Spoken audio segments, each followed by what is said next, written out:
முசிறி நேசிப்போம் YouTube channel நேயர்கள் அனைவருக்கும் வணக்கத்துடன் உங்கள் ரமேஷ். இன்றைக்கி நம்ம பார்க்க போகிற பகுதியில் மிகவும் முக்கியமான பகுதி என்னென்னா மருத்துவத்தை சார்ந்தது. இன்றைக்கி மக்களுக்கு அனைவருக்கும் பார்த்திங்கன்னா மூட்டு தேய்மானம், மூட்டு வலி, முதுகு வலி, முதுகு தண்டு வலி அது போன்ற நிகழ்ச்சிகள்லாம் மக்களுக்கு தினமும் மக்களை ஒவ்வொரு வேலைகளையும் செய்ய விடாமல் அதிலே முடங்கிப்படுது.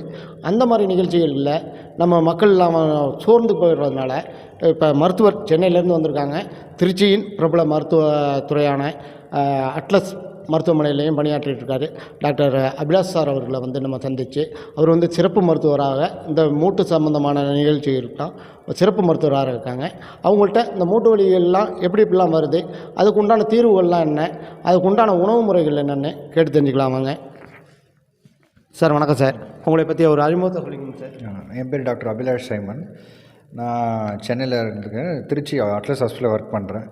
நான் படித்தது நெல்லூர் நாராயண மெடிக்கல் காலேஜில் பிஜி முடித்தேன். எம்பிபிஎஸ் ராமச்சந்திராவில் பண்ணேன். சிஎம்சி மெடிக்கல் காலேஜில் சீனியர் ரெசிடென்ஷிப் அங்கே முடிச்சுட்டு அதுக்கப்புறம் ஸ்கட்டர் ஹாஸ்பிட்டலில் ஒர்க் பண்ணிவிட்டு இப்போ அட்லஸில் ஃபெலோஷிப் பண்ணிகிட்ருக்கேன். இன்றைக்கி பார்த்திங்கன்னா எங்கள் வீட்டில் அம்மா இருக்காங்க, கொஞ்சம் வயசானவங்க. ஒரு 40 வயசுக்கு மேலே இருக்க மக்களுக்கு எல்லாமே பார்த்திங்கன்னா உடம்பு வலி, கை கால் வலி, மூட்டு வலி அப்படின்னு முக்கியமாக என்ன சொல்ல வராங்கன்னா மூட்டு வலி அப்படிங்கிறாங்க சார். இந்த மூட்டு வலி எதனால் சார் வருது? மூட்டு வலி வர்றதுக்கு பல காரணங்கள் இருக்குது. ஜென்ரலைஸ் பாப்புலேஷன் வர பல காரணம் இருக்குது. One of the main reason சீக்கிரமாக வர்றதுக்கு உடல் பருமன் மிகப்பெரிய காரணம். ஏன்னா அந்த உடல் வெயிட்டே முட்டி தாங்கிறதால ஒரு 40-45 வயசுலேயே ரொம்ப அதிகமாக வெயிட் இருக்குது, தன்னுடைய உடல் பெருசாக நம்ம கேர் எடுத்துக்கல, ஜஸ்ட் நம்ம அதே மாதிரி ஒழுங்கான ஊட்டச்சத்து எடுத்துக்கல, அதுன்ற ஹோல் ஃபுட்ஸாக எடுத்துக்காமல் அங்கங்கே ஜஸ்ட் ஒரு ஃபாஸ்ட் ஃபுட் டைப் நிறைய எடுத்துக்கிறது, நம்ம உடலை நல்லா பார்த்துக்காமல் இருக்கிறது, வெயிட் அதிகமாக போடுறது, அதே மாதிரி நம்ம உடலோட கெப்பாசிட்டி புரிஞ்சிக்காமல் அதை தாண்டி அந்த ஒரு லிமிட்டை தாண்டி அதிகமாக ஒர்க் பண்ணுறது. அந்த ஒர்க் சார் இப்போ இந்த முக்கியமாக எந்த ஒரு காலகட்டங்களில், அதாவது எந்த ஏஜில் இருந்து சார் நமக்கு தெரிய வரும் இந்த வலிகளில் மூட்டு வலிங்கிறது முழங்கால் வலின்னு சொல்லிட்டு இருக்காங்க, அது எந்த காலங்கள்லேருந்து தெரிய வரும் சார்? யூஸ்வலாகவே men and women both 50 cross பண்ணும்போதே கொஞ்சம் கொஞ்சமாக அந்த ஸ்டேஜ் ஒன் ஆர்த்தரைட்டிஸ் ஜென்ரலாகவே செட் ஆக ஆரம்பிச்சிடும். அது நார்மலாகவே நம்ம ஒரு ஹெல்த்தி பர்சனாக இருந்தாலும் 50-55 தாண்டும் போது ஓரளவு நார்மல் மூட்டு பெயின்றது சாதாரணமான விஷயந்தான். ஆனால் அப்போவே நம்ம ப்ரிகாஷனரியாக சில விஷயங்கள், வெயிட்டை கரெக்டாக மெயின்டைன் பண்ணுறது, சில எக்ஸசைசஸ் இருக்குது. அதுக்காக ஸ்ட்ரென்தனிங் குவாட்ரிசெப்ஸ், ஹாம்ஸ்ட்ரிங் ஸ்ட்ரென்தனிங் எக்ஸசைஸ்லாம் இருக்குது. அது முடிஞ்சளவு வீட்டில் ஃப்ரீயாக இருக்கும்போது பண்ணுறது, முடிஞ்சளவு முட்டி போடாமல் சப்பாங்கால் போட்டு உட்காரதை அவாய்ட் பண்ணுறது, ஒரு 60 வயசுக்கு மேலே இந்தியன் டாய்லெட் அவாய்ட் பண்ணுறது, படிக்கட்டு அதிகமாக ஏறி இறங்குறதை அவாய்ட் பண்ணுறது, இதெல்லாம் நம்ம ஓரளவு நம்ம ஒரு கேர்ஃபுல்லாக ஓகே நம்மளுக்கு இந்த ஏஜ் தாண்டிட்டோம், இதுக்கு மேலே கொஞ்சம் கேர்ஃபுல்லாக இருக்கணும், நம்மளுடைய ஜாயிண்ட்டை இது பண்ணணும் அப்படின்ற ஒரு சென்ஸ் வந்துட்டாலே நம்ம அடுத்த ஸ்டேஜ் போகாமல் ஓரளவு பார்த்துக்கலாம். இதோட அறிகுறிகள்லாம் எப்படி சார் இருக்கும்? மெயின் அறிகுறி வலி தான். அவங்க இத்தனை நாள் நான் பண்ணுற வேலை இப்போ என்னால் பண்ண முடியல, நான் 20 வருஷமாக பண்ணிக்கிட்டு இருந்தேன், இத்தனை நாள் நான் இவ்வளோ வெயிட் தூக்குவேன், இவ்வளோ தூரம் நடப்பேன், ஆனால் இப்போ எனக்கு ஒரு பாதி தூரம் போனாலே வலி அதிகமாகுது, வீக்கம் வருது, சைனோவைட்டிஸ்ன்னு சொல்லுவாங்க. எர்லி ஆர்த்தரைட்டிஸில் சைனோவைட்டிஸும் வரும். ஸோ திடீர்னு வீக்கம் வருது, எதுவுமே அடிப்படலை ஆனால் வீக்கம் வருது அப்படின்னு சொல்கிறது அதுதான் முதல் அறிகுறி. வலியும் வீக்கமும் தான் முதல் அறிகுறி. சார் இந்த நீங்கள் வலி வீக்கங்கள்லாம் சொல்கிறீங்க, இந்த வலிக்கு உடனே ஒரு பெட்டி கடையிலையோ இல்லை ஒரு மெடிக்கல் ஷாப்லேயோ போய் ஒரு வலி மாத்திரையெல்லாம் வாங்கி சாப்பிட்றாங்க. இதை எப்படி சார் முறையான அவங்க மக்கள்லாம் எடுத்துக்கணும்? உங்கள் மருத்துவரை எப்படி நாடணும்? அதுதான் ஆக்சுவலி தப்பு. என்ன பண்ணுறாங்க, நிறைய பேர் சரி வலிக்குது உடம்பு வலி மாறின்னு மாத்திரை எடுத்து விட்டுறாங்க. இது அப்படியே போக போக ஒரு 5-6 வருஷம் அப்படி தான் பண்ணுறாங்க. போக போக என்ன ஆகுதுன்னா அது லேட் ஸ்டேஜ் ஆர்த்தரைட்டிஸில் போய் முடியுது. ஒரு மூட்டே அதோடைய தன்மையை இழந்து ஃபுல்லாக ஆர்த்தரைட்டிஸ் ஆகிட்டு 2 மூட்டும் தேய்மான ஸ்டேஜ் 4 ஆர்த்தரைட்டிஸில் போய் விடுது. மூட்டை வளைய ஆரம்பிச்சு, நீங்கள் பார்த்துருப்பீங்க, இப்படி சாஞ்சு வளையிற அந்த ஸ்டேஜுக்கு போயிடும். அதுக்கப்புறம் தான் எதுவும் பொறுக்க முடியலன்னு ஹாஸ்பிட்டலுக்கு வருவாங்க. ஸோ நம்ம முதல்லே ஒரு வலி இருக்குது, அது தொடர்ந்து வந்துக்கிட்டே இருக்குன்னா நம்ம உடனே அப்போவே ஒரு மூட்டு எலும்பு டாக்டர் நம்ம அப்போவே கன்சல்ட் பண்ணால் அப்போவே உங்களுக்கு அவங்க ஃபிசியோதெரப்பி ஸ்டார்ட் பண்ணிவிடுவாங்க. உங்களுக்கு என்னென்ன சாப்பிடணும், எப்படி நம்ம வெயிட் பேலன்ஸாக வச்சுக்கணும், எப்படி நம்ம என்னென்ன ஃபிசியோதெரப்பி பண்ணணும், தொடர்ந்து ஒரு 3-6 மாதம் தொடர்ந்து பண்ணணும்னு அவங்களே அட்வைஸ் பண்ண ஆரம்பிச்சிடுவாங்க. ஸோ நீங்கள் அந்த அட்வைஸ் ஃபாலோ பண்ணும்போது நீங்கள் அடுத்த ஸ்டேஜ் போகாது, அந்த வலி அப்போவே குறைஞ்சிரும். அப்போவே கொஞ்சம் கொஞ்சமாக நீங்கள் வேலையை குறைச்சிக்க ஆரம்பிச்சுக்கணும். உங்கள் உடம்புக்கு ஏற்ற மாதிரி, உங்கள் வயசுக்கு ஏற்ற மாதிரி வேலையை குறைச்சிக்க ஆரம்பிச்சுக்கணும். அது நம்ம கரெக்டாக ஃபாலோ பண்ணிட்டு இருந்தாலே, இந்த ஃபிசியோதெரப்பி கரெக்டாக ஃபாலோ பண்ணாலே நம்ம அடுத்த ஸ்டேஜ் போகாமல் அறுவை சிகிச்சை இல்லாமல் ட்ரீட் பண்ண முடியும். சார் இப்போ ஆண்கள்லாம் பார்த்திங்கன்னா உடம்புக்கு உள்ள வெயிட்டையும் தாண்டி அதிகமான உடல் பருமனையும் தாண்டி பார்த்திங்கன்னா வெயிட்டு தூக்கி சும தூக்குற ஆளுங்களாக இருக்காங்க. பெண்களும் பார்த்திங்கன்னா வீட்டிலலாம் நிறையா வேலைகள் இந்த மொசைக் டைல்ஸ் தரையில எல்லாம் நடக்கிறாங்க, மார்பிள்ஸ் இதில் கிரானைட்லாம் நடக்கிறாங்க. அதனால் மூட்டு வலி முழங்கால் வலிலாம் வருதுன்னு சொல்லிட்டு இருக்காங்க. இதெல்லாம் எப்படி நினைக்கிறீங்க சார்? இல்லை, கிரானைட் டைல்ஸ் மொசைக் டைல்ஸில் அது ஒரு தியரி, அது ஒரு கான்செப்ட்டு. அது நான் வந்து உடனே அதனால தான் மூட்டு வலி வருதுன்னு நம்ம ஒரு குறிப்பிட்டு சொல்ல முடியாது. நிறைய காரணங்கள், அதுவும் ஒரு காரணங்கள் நம்ம சொல்லலாம்.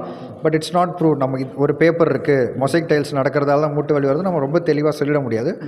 கொஞ்சம் உடல் பருமனாக இருக்கவங்க நிறைய டைல்ஸ் அதுவும் ஒரு காரணியாக இருக்கலாம். அதே மாதிரி வந்து நீங்கள் சொல்கிற மாதிரி அதிகமாக வெயிட் பளு தூக்குறவங்களுக்கு இந்த தேய்மான பிரச்சனை கொஞ்சம் அதிகமாகவே வரும்.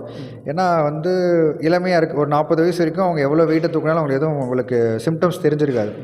பட் அதுக்கு மேலே அவங்களும் புரிஞ்சுக்கணும், உடம்புக்கும் வயசாகுது, அதுவும் ரெஸ்ட் கேட்குதுன்றதை அவங்க புரிஞ்சுக்கிட்டு கொஞ்சம் கொஞ்சமாக அவங்க வேலையை மாற்றிக்க ட்ரை பண்ணணும். அப்படி இல்லை அதே வேலையை செய்யும்போது உடலுக்கான சத்து குறையுது, அந்த இடத்துல வந்து அந்த ஜாயிண்டில் இருக்கிற நீர் குறையும் போது வந்து எலும்பும் வந்து அதனுடைய சத்து கால்சியம் குறையுது. அதெல்லாம் குறையும் போது அதுக்கேற்ற ஊட்டச்சத்து இவங்க எடுத்துக்கல, அதுவும் இதெல்லாம் சேர்ந்து தேய்மானமாக மாறுது. சார் இப்போ இதுக்கு உண்டான உடற்பயிற்சிகளாக என்ன சார், அதாவது உணவு முறைகள் என்ன சார்? பச்சை காய்கறி நிறைய சேர்த்துக்கணும். அதே மாதிரி ஒரு ஹோல் ஃபுட்ஸாக எடுத்துக்கணும். ஃபாஸ்ட் ஃபுட் நம்ம இந்த உடனே ஒரு வீக்லி ஒன்ஸ் ஃபாஸ்ட் ஃபுட் அந்த மாதிரி சிப்ஸ் சாப்பிட்றது, இல்லை நம்ம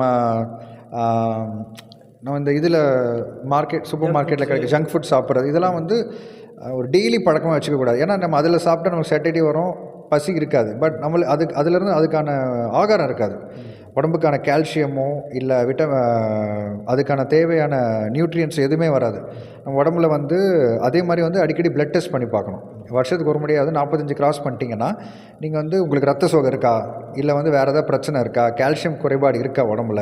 அது மாதிரி இப்போ கால்சியம் குறைபாடு இருக்கவங்க வேறு மாதிரி சாப்பாடு எடுத்துக்கிற மாதிரி இருக்கும், முட்டை சேர்த்துக்கிற மாதிரி இருக்கும், பால் சேர்த்துக்கிற மாதிரி இருக்கும், நிறைய பச்சை காய்கறி சேர்த்துக்கிற மாதிரி இருக்கும். அதே மாதிரி வந்து ஜென்ரலாக வந்து வயசாக ஃபைபர் ஃபுட் நிறைய சேர்த்துக்கிற மாதிரி இருக்கும். சரிங்களா? ஸோ நீங்கள் இயற்கையாக கிடைக்கிற உணவு உங்கள் உடம்புக்கு ஏற்ற மாதிரி, உங்களுடைய சுகர், உங்களுடைய வேறு தைராய்டு பிரச்சனைக்கு ஏற்ற மாதிரி நார்மல் சாப்பாடே வந்து போதுமானது. சார் இப்போ நீங்கள் வந்து பணியாற்றுற காலங்களிலே பார்த்துருப்பீங்க, நிறைய பேஷண்ட்டை பார்த்துருப்பீங்க. மூட்டி வலிங்கிறது வந்து பார்த்திங்கன்னா நிறையா பேர் உங்கள்கிட்ட வந்திருப்பாங்க. அதில் பெண்கள் நிறையா பேர் இருக்காங்களா சார், ஒரு ஆண்களா, இல்லை எந்த ஏஜ், அதாவது எந்த ஏஜில் சார் அதிகமாக வராங்க? ஆல்மோஸ்ட் ஈக்குவல் சொல்லலாம். பட் கொஞ்சம் பெண்கள் தான் அதிகமாக வராங்க. வயசு ஆக ஆக அவங்க தான் கொஞ்சம் மெனோபாசல் ஸ்டேஜ், அவங்க இந்த ஒரு 55 தாண்டும் போது மெனோபாசல் ஸ்டேஜ் போகிறாங்க. இந்த பிரச்சனைலாம் வந்து அவங்களுக்கு கொஞ்சம் சீக்கிரமாக கால்சியம்லாம் நல்லா குறையுது, அவங்களுக்கு உடனே குறையுது. ஒரு ஆண் வந்து ஒரு 10 வருஷத்துக்கு அப்புறம் இந்த பிரச்சனை வரனா இவங்களுக்கு சீக்கிரமாகவே வந்துடுது அந்த பிரச்சனை. ஏன்னா அவங்களுடைய ஹார்மோன்லாம் குறையுது இல்லையா. ஸோ மெனோபாசல் ஸ்டேஜ் போகிற எல்லா உமனுக்குமே வந்து இந்த பிரச்சனை கொஞ்சம் அதிகமாகவே இருக்குது. ஸோ கொஞ்சம் ஒரு 6:4ன்னு சொல்லலாம். 10ல் 6 பேர் பெண்கள் தான் வராங்க. சார் இப்போ இதெல்லாம் வந்து உடல் உழைப்பு குறைஞ்சதுனாலையோ இல்லை உடற்பயிற்சியை தவற விட்டதுனாலையோ நடக்குதுன்னு நீங்கள் நினைக்கிறீங்களா, இல்லை எப்படி சார்? அதுவும் ஒரு காரணம். உடல் உழைப்பு குறைவதை விட உடற்பயிற்சியை தவற விட்டது ஒரு காரணம்.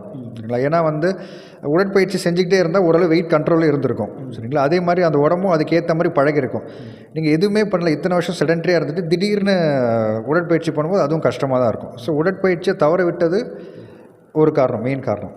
இப்போ நீங்கள் சொல்கிற மாதிரி சார், என்ன ஏஜுக்கு என்ன மாதிரி ஒரு வெயிட் இருக்கணும் சார் உடம்புக்கு? பெண்களுக்கு எவ்வளோ, இந்த வயசுக்கு இந்த அளவு எடை, ஆண்களுக்கு இந்த வயசுக்கு இந்த அளவு எடைன்னு என்ன சார், ஏதாவது குறிப்பிட்ட அளவு இருக்குங்களா சார்? அது வயசை பொறுத்து இல்லை, அவங்களோட ஹைட்டை பொறுத்து இருக்குது. பிஎம்ஐன்னு சொல்லுவாங்க. இவங்க ஹைட்டுக்கு ஒரு 170 சென்டிமீட்டர் இருக்காருன்னா அவர் முடிஞ்ச அளவு 73-74 கிலோ தாண்டாமல் பார்த்துக்கணும். சரிங்களா? ஒரு பிஎம்ஐ வந்து 19லேருந்து 25க்குள்ளே இருக்கணும். சரிங்களா? அதுக்கு ஒரு மெத்தட் இருக்குது, அது ஃபார்முலா இருக்குது. ஸோ நீங்கள் ஒரு உதாரணமாக சொல்லலாம், 175 சென்டிமீட்டர் இருக்காருன்னா அவர் 80 கிலோ உள்ளே இருந்தால், 82-80 கிலோ உள்ளே இருந்தால் அவர் ஓரளவு ஹெல்த்தி. அதுக்கு மேலே போகும்போது வயசாக ஆக அந்த முட்டி வந்து அந்த அந்த வெயிட்டை தாங்கிறதுக்கான பலத்தை இழந்துடும்.